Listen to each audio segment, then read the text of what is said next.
On. It's just a quick hit. It is Sunday afternoon and it is a holiday weekend. You guys having fun? How are you today? Okay, let's get into a few things. Let's just start. We're gonna do some Jersey, some non-Jersey. We're gonna do Jersey like all the time because that seems to be what people want to hear. So uh we're gonna always include a little bit of Jersey if it's in the news cycle. We got a lot to talk about that's non-Jersey though. But one thing that stood out for me, which I thought was interesting, is Teresa said recently on some interview, and I don't know where, it might have been her own podcast, but somehow Juicy came up. We love the Juice Stir. And she said that Juicy is a very upset with John Fuda that Juicy watched this season, or at least this freaking episode, when he called her. I mean, this does ring home for the Juice Stir, right? That when John Fuda said Teresa is the poster child for a mortgage fraud, Juicy was very upset. I don't know, John Fuda. I wouldn't anger my Juicy. That's all I gotta say. What was I gonna say? This John Fuda and Rachel Fuda they can dish it out, but they can't take it. This Rachel Fuda. Speaking of which, Sarah and I were with Sutton and Kathy Hilton the other night. We're gonna share information on that. Well, let's wait for Sarah to come on. We'll talk about our evening with Kathy and Sutton. Gotta make the most of your time when you're in LA, girl. Anyway, let's focus here. So Kyle has also spoken out, not about that in particular. Kyle has spoken out and said, the cancellation of Buying Beverly Hills. Look, you never know with TV. And Kyle has said that, you know what? Her daughters never really liked it. It was all about business. And they were on the show because it could lead to more business. And that's why they did it. But they didn't like it. And one day, Alexia cried just over the fact that she had to wear 3 different outfits in one day. Life is tough. Life is tough, guys. But that's good. Good girls. Use the show for what comes after. And being on reality TV is not the job. You take the money and you get your side hustle. Congrats to the Countess and the Countess Cabaret, which is still going strong. Congrats to Bethany Frankel. But lots of other people just fumbled the ball. What do you do when it's over, Melissa, Teresa? What are you guys going to do for the money now? So good for you, Kyle, and Mauricio for raising smart daughters that understand it's not about being on TV, according to Kyle. It's about what you do afterwards in business. And of course, it could help your real estate business if you're on a show. Again, I watch all the real estate shows. Love Selling Sunset the most. If I ever buy another apartment or house or anything in Los Angeles, I will be using Josh Altman or Heather. I think they are the best too. If I had to use someone else, it would be Tracy Tudor. It's a hard pass on the flag for me, but I really think Altman is the best. And of course, in New York, I would never use Frederick. It's all about Ryan.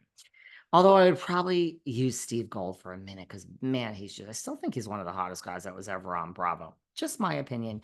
So Mauricio has made a response just to say we can't talk about open litigation, but the agency has always operated with the above board and with the utmost integrity, and this will be proven false in a court of law. We will see what happens. Kyle also is speaking out.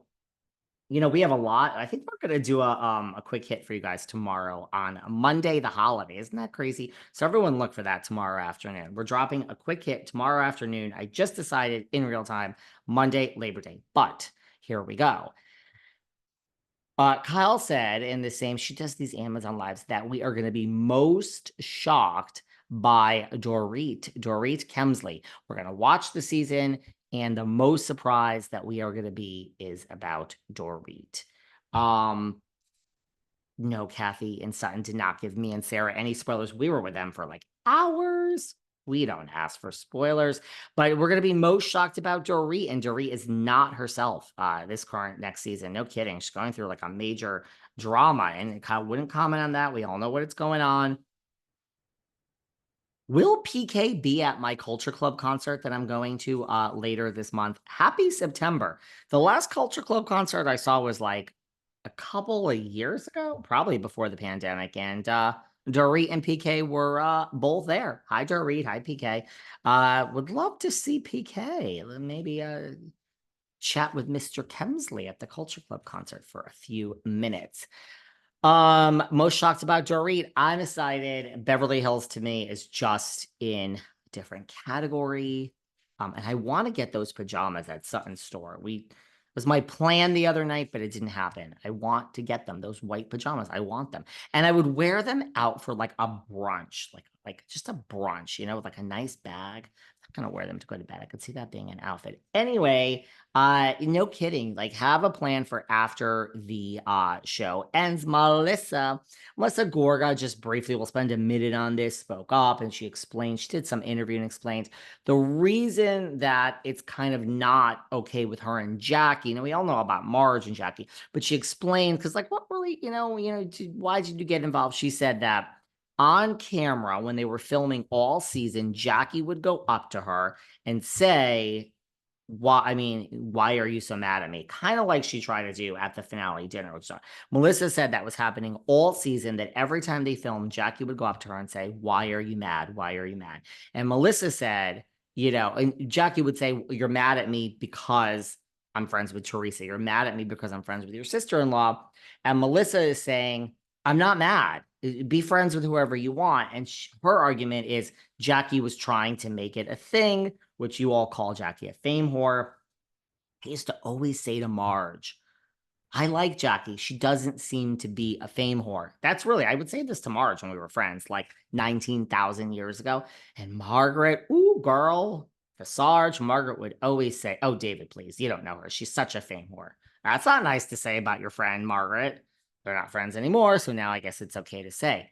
Anyway, by the way, there's an insider going around also that says that Mauricio is head over heels with Nikita, the girl that he was in Greece with. Apparently, they are head over heels, and she'll stand by him. Mauricio's, listen to me. If Mauricio has to write a check for $3 million to make this all go away, he'll do it. He has the type of money, but let's see what it's. I don't think it's that easy when your government finds you. You know what I'm saying?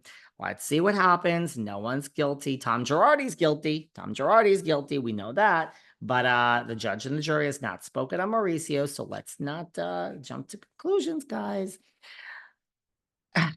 We're going to do non-Jersey if we have time here. Joe Gorga did his comedy show. We talked about that before. And it has come out that Joe Gorga has, again, I don't understand this brand of comedy. I just, does anyone find Mr. Gorga funny? I just had it here. So the fans are very up in arms that somebody asked him if the New Jersey is real. Is the show real, or is it fake, or is it staged? And he said it's real. I just want to find the actual quote so I can read it to you guys. He said that New Jersey is real. Now,